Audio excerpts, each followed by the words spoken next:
예배한 여러분들에게 주의 은혜가 있기를 바랍니다. 오늘 말씀, 예수님의 부자와 나사로 비유 말씀이에요. 그 말씀을 통해 올바른 그리스도인은 어떻게 생활해야 하는가에 대해서 함께 살펴보겠습니다.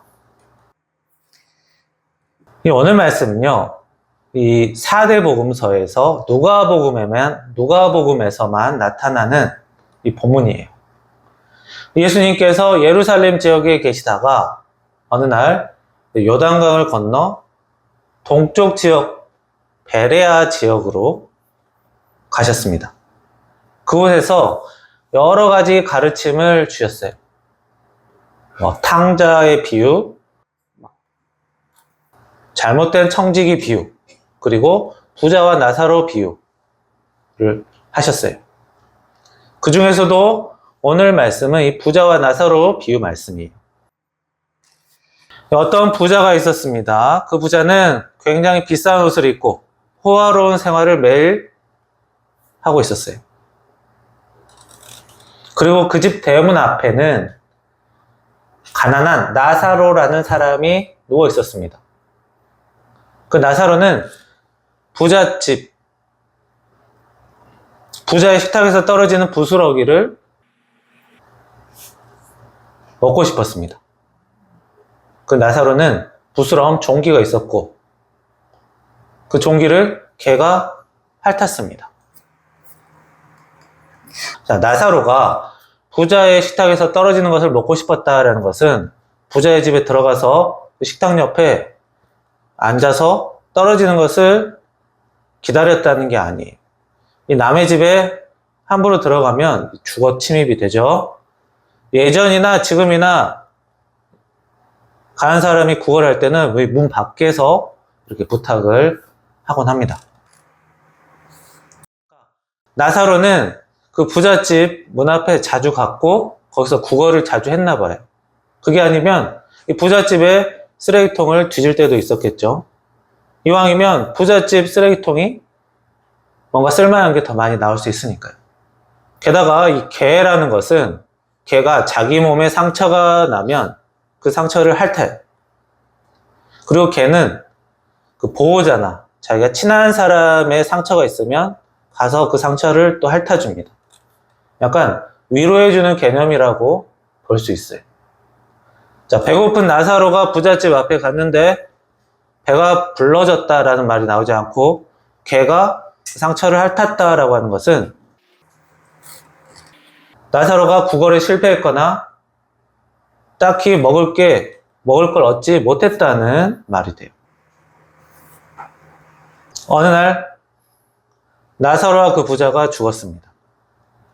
그리고 그 부자는 지옥에서 고통 가운데 있다가 천국에 아브라함 품 안에 있는 나사로를 보았어요. 자, 부자가 지옥에 갔다고 했습니다. 근데 그 지옥에 간 이유가 사실 제대로 나와 있진 않아요. 그 부자가 나사로를 막 잘 챙겨준 건 아니에요. 나사로가 배불렀다는 이야기가 없어요. 그런데 그렇다고 해서 부자가 나사로를 쫓아다니면서 괴롭히거나 못된 짓을 했다는 말도 없습니다.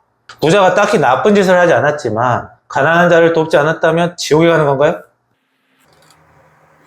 사실 오늘 말씀 누가복음 16장 말씀 이전에 누가복음 10장에서 예수님이 선한 사마리아 이웃에 관한 비유를 드셨어요.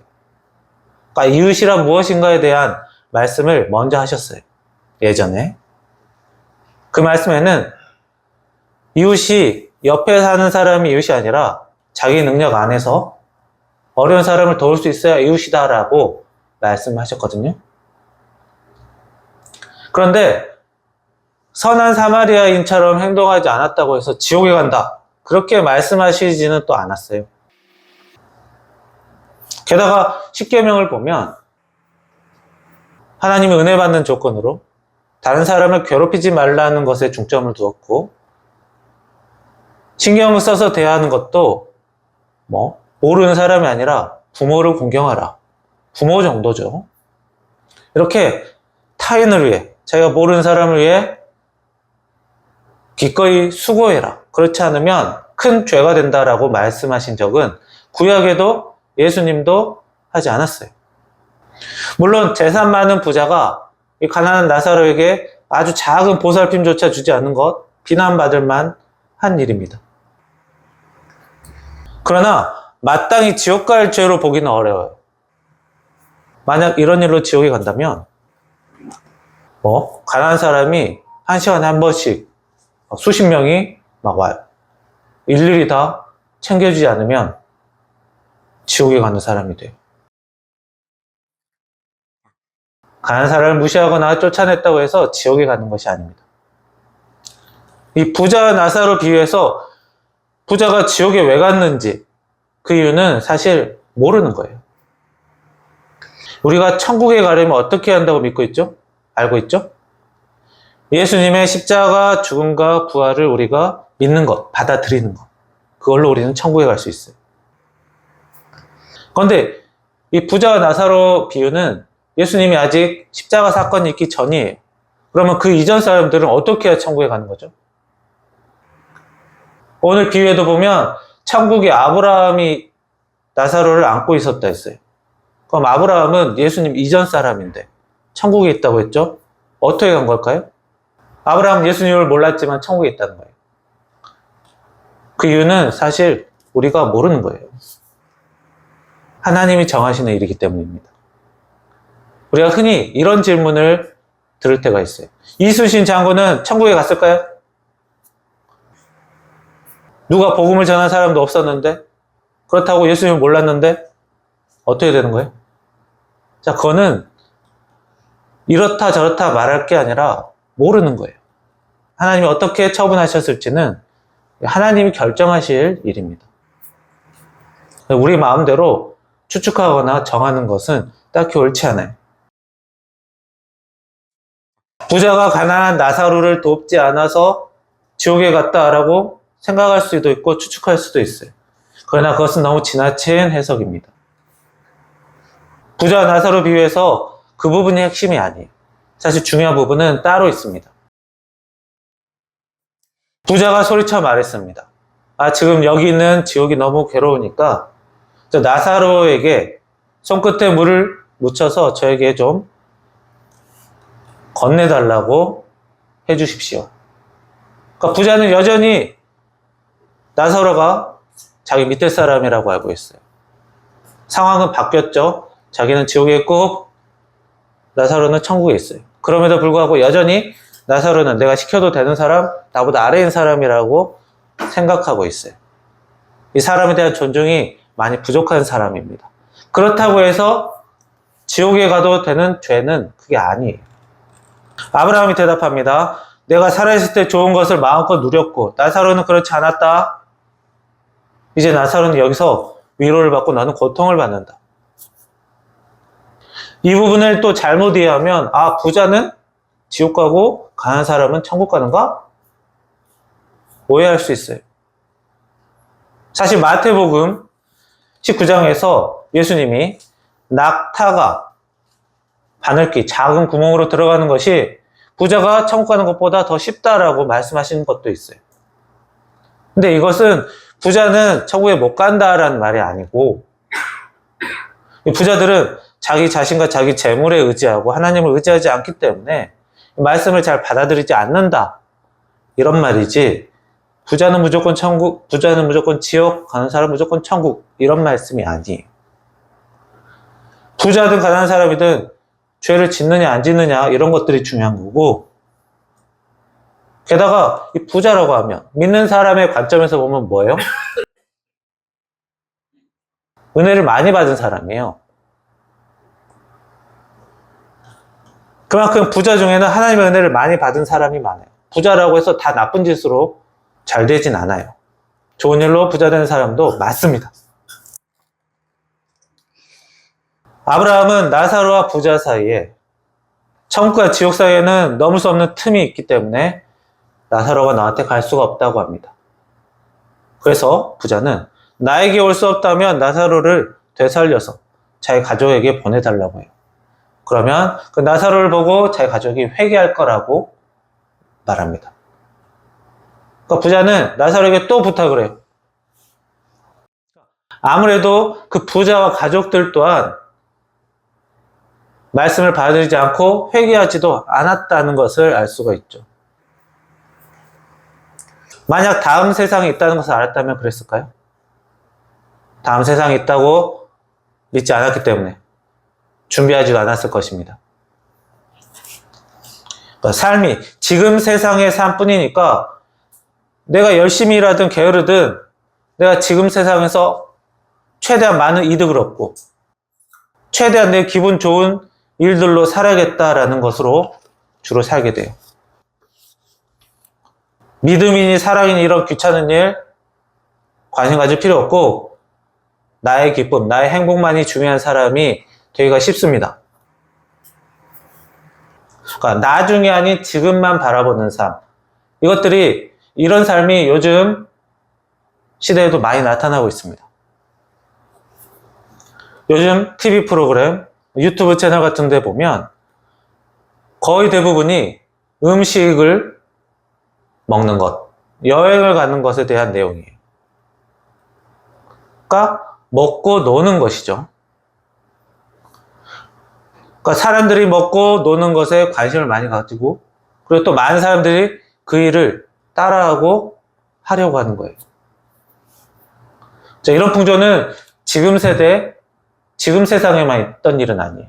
예전부터 세상이 평화롭고 넉넉할 때는 항상 이래왔어요. 젊어서 놀자, 늙으면 못 논다. 흔히 그러죠. 근데 젊어서 놀려면 젊어서 먹을 게 충분히 있어야 돼요. 재산도 충분히 있어야 되고. 풍요로운 세상이어야지 이런 일이 된다는 거예요.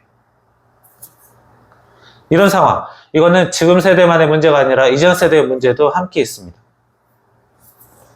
부모 세대가 이전 세대가 공부를 하거나 기술을 다듬어서 이제 미래를 준비하라고 하죠. 그래서 공부를 잘하거나 기술을 잘 쌓아서 돈을 많이 벌면 먹고 노는 일을 충분히 할 수 있다는 거예요. 그러나 사람은 공부만, 기술만 가지고 사는 게 아닙니다. 자기가 번 돈을 관리할 줄도 알아야 되고 사람 간의 매너도 있어야 되고 자신의 생존을 관리할 줄도 알아야 되고 사회 법도 알아야 돼요. 공부나 기술 두 가지만 가지고 살 수 있는 세상이 아니에요. 그런데 이런 것들 학교에서, 가정에서 딱히 가르치지 않습니다. 예전에도 안 했으니까 지금도, 앞으로도 딱히 할 필요 없다고 그런 것들은 알아서 하는 거라고 흔히 말하죠. 게다가 우리 사람은 하나님께서 평생 일하고 살게끔 만드셨어요.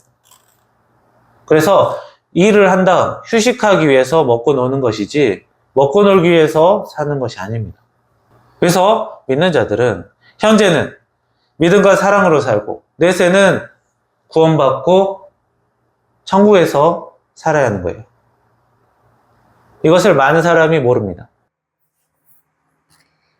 오늘 예수님의 부자와 나사로 비유해서 부자와 그 가족들은 비싼 옷을 입고 호화스럽게 사는 것이 삶의 목표였어요. 그리고 내세를 믿지 않았고 다음 세상을 준비하지 않았던 자신을 후회했죠. 그러나 그 부자는 가족에게만큼은 그 사실을 알리고 싶었어요. 그러니까 남을 돕지는 못했지만 자기 가족만큼은 사랑했던 사람이에요. 그러니까 쉽게 말하면 좀 평범한 사람입니다. 그래서 오늘 이 비유의 가장 중요한 말씀은 31절 말씀. 모세와 선지자들에게 듣지 아니하면, 성경 말씀을 듣지 않으면 비록 죽은 자 가운데서 살아나는 이가 있을지라도 권함을 받지 않는다, 믿지 않는다라는 말입니다. 성경 말씀을 안 믿는 사람은 죽은 사람이 다시 살아나서 전하더라도 사기꾼이니 거짓말이니 하면서 안 믿는다는 거예요. 이 믿음이라는 것은요, 내가 지식이 많다고 돈이 많다고 되는 것이 아닙니다. 내가 믿고 안 믿고, 말 그대로 자기만의 지극히 개인적인 일이에요. 부모가 믿든 안 믿든, 저 사람이 믿든 안 믿든 내가 믿고 안 믿고를 결정하는 거예요.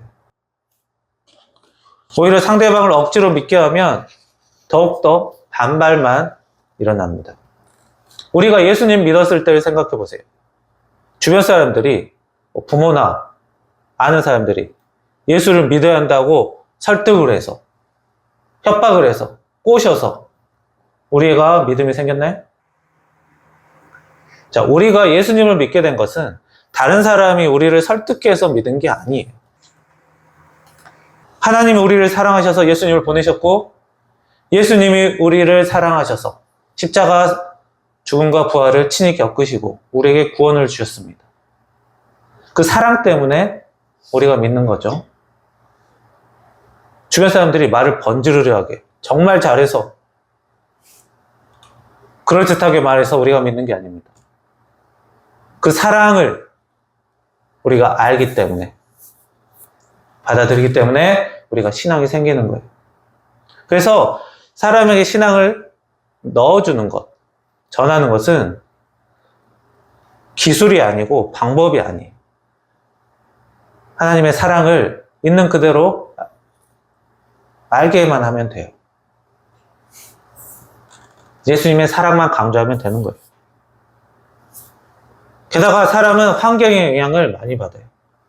그 부자와 나사로 비유해서 부자가 사람을 사랑하지 못하고 호화스러운 삶에만 관심을 갖고 살았기 때문에 그의 가족 또한 그런 환경의 영향을 받아서 말씀을 받지 못하고 회개하지 못하는 그런 가족이 되어버렸어요. 오늘날 한국의 기독교 비율이 계속 줄어들고 있습니다.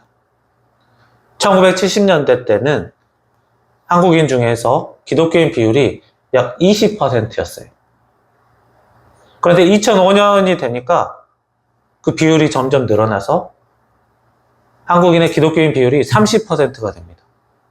예전에는 5명 중에 1명이 기독교인이었다면 2005년도에는 3명 중에 1명이 기독교인이 됐어요. 그런데 전체 인구도 또 늘어났기 때문에 실제로는 600만 명의 기독교인에서 1400만 명의 기독교인이 늘어났어요. 2배 넘게 늘어난 거죠. 근데 그 시절에는 사실 1970년대부터 2000년대 그 사이에는 각 가정마다 제사 지내는 집이 정말로 많았습니다. 그러니까 복음의 믿음과 우상 숭배가 서로 대결하던 시기에 기독교가 점점 성장했다는 것은 이겼다는 것이죠. 그런데 2000년도 이후부터는 그 숫자가, 기독교인들의 숫자가 줄어들어요. 그런데 2000년대 이후부터는 또 제사 지내는 집이 거의 대부분 사라집니다. 그렇다면 기독교 인구가 계속 더 치고 올라가야 되는데 또 그렇지도 않았다는 거예요. 그렇다고 해서 기존 세대들, 그 세대들의 신앙이, 믿음이 줄어들었습니까? 줄어들지도 않았어요. 그런데 그 시절에 교회가 어떤 일을 많이 했나요? 병원도 짓고, 학교도 짓고, 고아원도 짓고, 사회시설도 많이 짓고, 이런 사랑의 실천을 그 시대에는 많이 했습니다.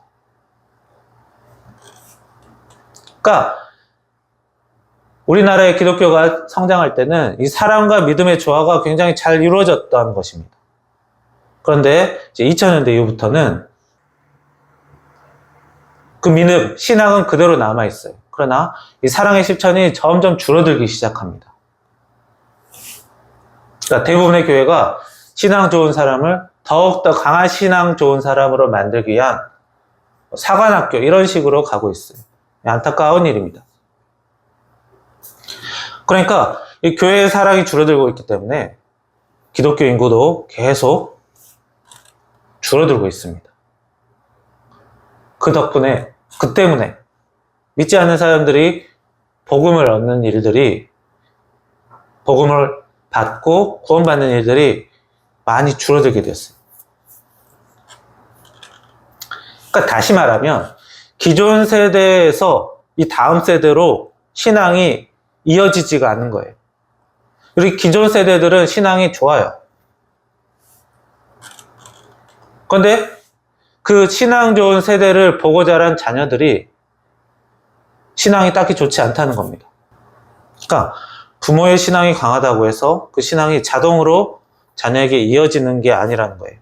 우리가 신앙을 얻고 믿음을 얻는 것이 다른 사람의 강요나 설득으로 된 게 아니라 하나님의 사랑을, 예수님의 사랑 때문에 우리가 신앙이 된 것처럼 부모의 신앙이 사랑으로 나타나고 그 사랑을 통해 하나님의 은혜를 부모와 자녀가 함께 받고 체험하면서 그 자녀가 그 체험을 통해 신앙이 형성돼야 돼요. 그래야 좋은 신앙 환경이 만들어지는 겁니다. 그러니까 부모만 열심히 한다고, 부모만 교회생활 열심히 한다고 해서 자녀가 신앙이 생기는 게 아니라는 거예요. 가정에서의 죄가 점점 줄어들고 그로 인해서 사랑이 나타나고 그 사랑을 통해서 하나님의 은혜를 받고 그 은혜를 부모와 자녀가 함께 경험하는 그런 환경이 있어야지 부모의 신앙이 자녀의 신앙으로 이어질 수가 있는 거예요. 나만 신앙 좋아봤자 나만 신앙 좋은 사람이 될 뿐이에요. 그만큼 이어지려면 사랑이 필요합니다. 사랑과 은혜가 필요한 거예요. 그리고 하나님의 은혜를 받았다면 이 부자 나사로 비유처럼 자신의 향락만 누리고 사는 것이 아니라 사람을 사랑하는 일에 관심을 갖고 참여하는 것이 필요합니다. 거지를 돌보지 않았다고 지옥 가는 것이 아니에요. 하지만 하나님이 사람에게 은혜를 주시는 것은 너 잘 먹고 잘 살아라, 너 먹고 놀아라 라고 주는 게 아니라 죄 짓지 않고 사랑하며 살았기에 은혜를 주셨고 그 은혜로 더욱더 죄 짓지 않고 더욱더 사람을 사랑하고 살라는 것이죠. 거지가 올 때마다 거지의 뒷수발 일일이 들으면서 절절매고 살라는 게 아닙니다. 가족부터 사랑하고 여유가 생기면 주변 사람도 조금씩 도와가는 거예요. 최근 제가 어떤 유튜브 광고를 봤는데 어떤 꼬마 여자아이 광고가 나왔습니다. 그 여자아이가 아기 때 어머니가 죽었다고 해요. 그래서 아버지랑 같이 사는데 이제 아버지가 또 불치병에 걸려가지고 몸이 점점 마비되고 있다고 합니다. 그래서 그 아이에게 소원이 뭐냐고 물어봤더니 아버지는 안 죽었으면 좋겠대요. 그래서 밥 한 끼라도 먹으라고 매달 자동이체 10,000원씩 걸어놨습니다. 제가 이 세상 어려운 아이들 다 돌볼 수 없어요. 하지만 제가 나이 40 중반 먹고 생판 모르는 아이지만 한 달에 밥 한 끼 사줄 정도는 되니까 보냈던 거예요. 한 달에 한 번씩 돈 빠져나갈 때마다 기도합니다. 하나님, 그 아이 아버지가 오래 살 수 있도록 도와주세요. 기도 뭐 길게 하는 것도 아니에요. 딸랑 한 줄 합니다. 그래서 잊지 않고 기도하고 싶어서 그렇게 해놨습니다. 제가 아직 영향력이 크지 않아서 이 정도밖에 못하지만 나중에는 더 크게 사랑의 실천을 나누고 싶은 이런 꿈이 있어요. 지금은 조금씩 연습을 하는 거예요. 자기 자신을 위해 사는 것이 나쁜 게 아닙니다. 그러나 우리가 하나님 은혜에 감사하며 사는 사람이라면 조금씩은 다른 사람을 위해 사랑을 나누는 것도 필요해요. 우리는 지금 세대 그리고 다음 세대가 신앙생활하기 좋은 환경을 만들 책임이 있어요. 그 일은 어떻게 합니까? 우리의 신앙을 나의 신앙만으로 지키면 안 돼요. 우리의 신앙을 사랑으로 바꿔서 그것이 은혜로 나타나고 그 은혜를 지금 세대와 다음 세대가 함께 하면서 체험하면서 다음 세대가 스스로 믿음을 갖게 해야 되는 거예요. 말만 해서는 되는 게 아닙니다. 한마디로 복음을 바탕으로 죄 짓지 않으면서 사랑으로 살면 되는 거예요. 이것은 곧 기독교인으로서 해야 될 기본이면서 사실 전부라고 볼 수 있어요. 자, 그리고 예수님의 사랑을 우리가 순수하게 전하면서 복음을 전해야 합니다. 자, 믿지 않는 사람을 믿게 만드는 것은 기술이 아닙니다. 요령도 아니에요. 하나님이 우리를 사랑하셔서 예수님을 보내셨고 예수님이 우리를 사랑하셔서 구원하셨다. 그 사랑만 이야기하면 되는 거예요. 그리고 자기가 하나님에게 은혜 받으면서 사랑으로 살면서 죄 짓지 않으면서 사는 모습을 보여주면 되는 거예요. 교회 나오라고 돈 주고 꼬시는 것도 아니고 부탁하는 것도 아니고 협박하는 것도 아니에요.